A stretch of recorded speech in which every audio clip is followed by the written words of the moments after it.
இந்த சம்பவம் 2019இல் தமிழ்நாட்டிலேயே நடந்தது.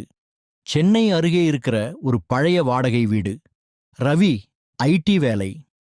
நைட் ஷிஃப்ட் முடிச்சிட்டு தினமும் காலை 4 மணிக்கு வீட்டுக்கு வருவான். ஒரு நாள் வழக்கம்போல கதவை திறந்தா உள்ளே இருந்து யாரோ நடக்கிற சத்தம். யாராவது இருக்காங்களான்னு கேட்டான். பதில் இல்லை. ஃபேன் சுத்திட்டு இருந்தது. TV off. கிச்சன்ல லைட் ஆன். ரவி நினைச்சான், நான் கிளம்பும்போது எல்லாம் ஆஃப் பண்ணிட்டேனே. அந்த நாள்ல இருந்து தினமும் காலை 3:30 முதல் 4 மணி வரை வீட்டுக்குள்ள ஃபுட் ஸ்டெப்ஸ்.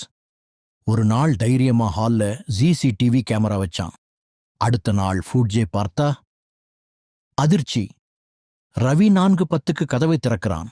ஆனா 3:47க்கு அதே ரவி போல ஒருத்தர் ஹால்ல நடந்து கிச்சனுக்கு போய் மறைஞ்சிடுறான்.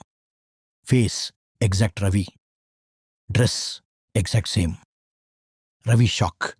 அந்த வீட்டுக்கு முன்னாடி குடியிருந்த ஓனர்கிட்ட கேட்டா அவர் சொன்ன ஒரு விஷயம், அந்த வீட்டுல ஒரு ஐடி எம்ப்ளாயி நைட் ஷிஃப்ட் முடிச்சு ரோடு ஆக்சிடென்ட்ல செத்து போயிருக்கான். அவன் டைமும் இதேதான். அடுத்த நாளே ரவி அந்த வீட்டை காலி பண்ணிட்டான். ஆனா சிசிடிவி ஹார்ட் டிஸ்க்ல அந்த ஃபுட்ஜே இன்னைக்கும் டெலீட் ஆகல. இது காசைடன்ஸா அல்லது அந்த வீட்டுக்குள்ள ரவி மட்டும் இல்லையா? பார்ட் 2 வேணுமா? எஸ்னு காமெண்ட் பண்ணுங்க.